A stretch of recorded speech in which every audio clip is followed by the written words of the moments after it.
Hepinize merhaba dostlar. Islak ya da kuru dinlendirme yapmadan et nasıl yumuşacık yapılır? Bugünkü videomun konusu bu. Elimde yağ oranı çok düşük, kötü denebilecek 1,5 kilo antrikot var. Biliyorsunuz, antrikotun yağ dağılımı ne kadar fazla olursa o derece yumuşak ve lezzetli olur.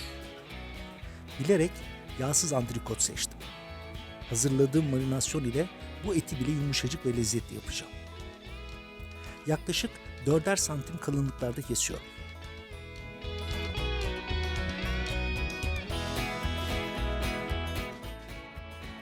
Biliyorsunuz, et ıslak ve kuru olmak üzere 2 ayrı şekilde ortalama 3 hafta süreçte dinlendirilir. Bu süreçte etin içindeki enzimler, organizmalar yapıyı bozarlar. Bunun sonucunda da etin içindeki sinirler parçalanır ve et yumuşak olur. Protein molekülleri de amino asitlere dönüşür ve et lezzetlidir. Dinlendirilmiş ete ulaşamazsanız bu yumuşaklık için eti marine etmeniz gerekir. Biz de bugün bunu yapacağız. Marine ederken asitli sıvılara ihtiyaç var. Sirke, zeytinyağı, limon gibi. Ben bugün içinde bolca sirke bulunan Worcestershire sos ve zeytinyağı ile asidi sağlayacağım. Ve sadece karabiber ekleyerek eti kapalı bir şekilde 24 saat dinlendireceğim.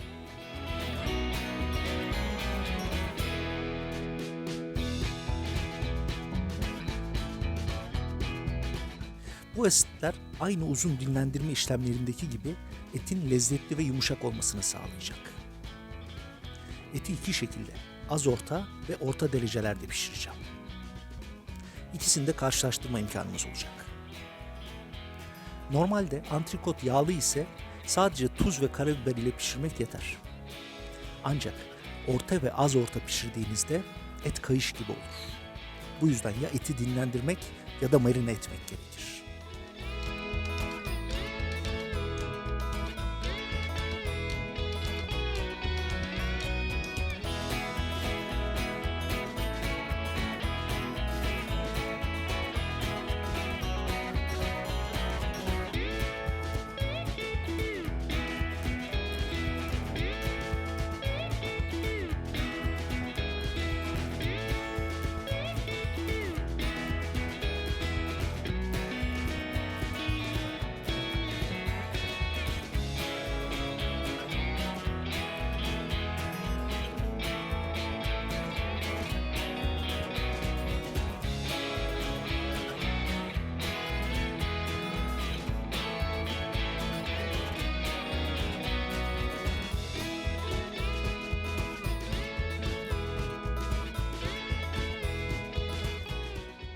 Hadi başlayalım.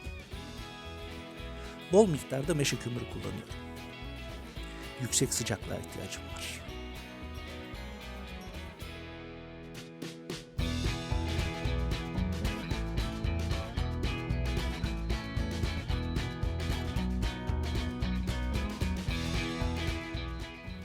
Etlerin tuzunu ızgarada atacağım.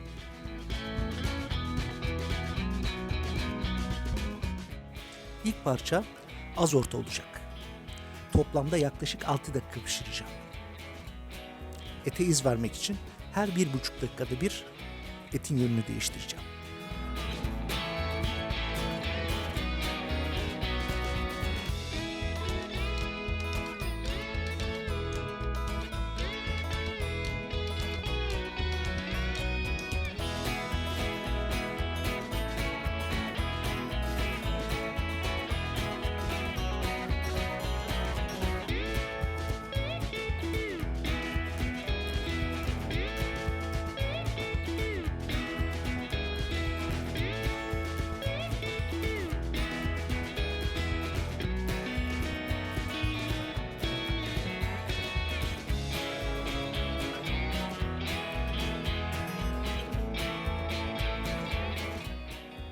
Bu tamam.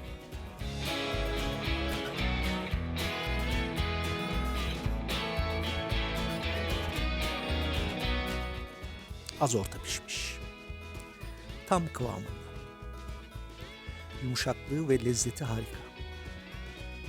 Marine etmeseydim bu et kayış gibi olurdu.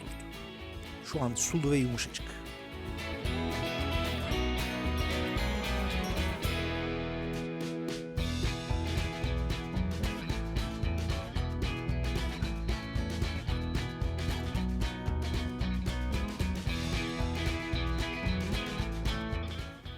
Bunları 8 dakika pişireceğim.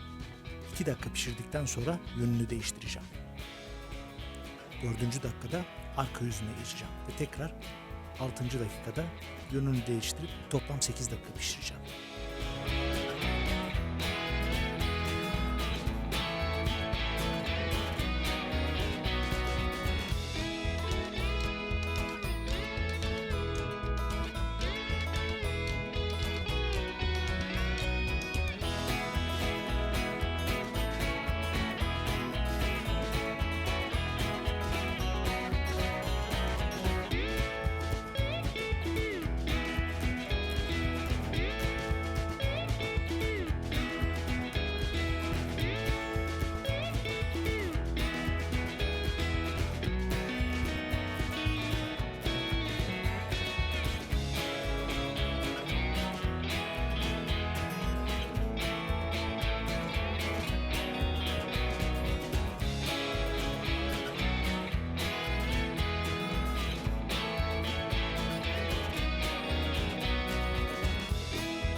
Bu da tamam.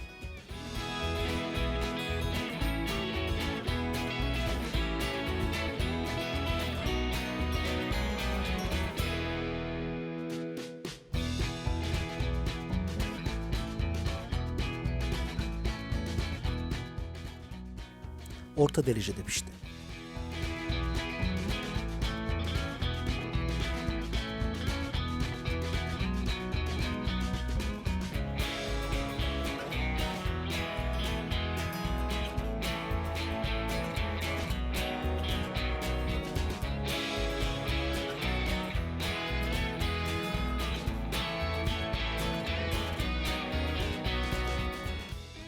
Tek kelimeyle muhteşem.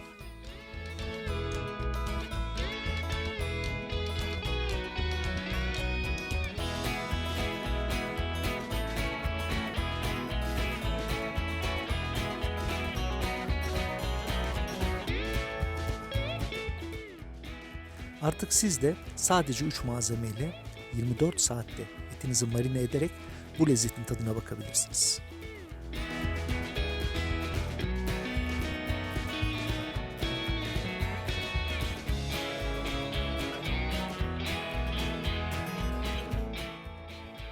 Bu haftalık benden bu kadar.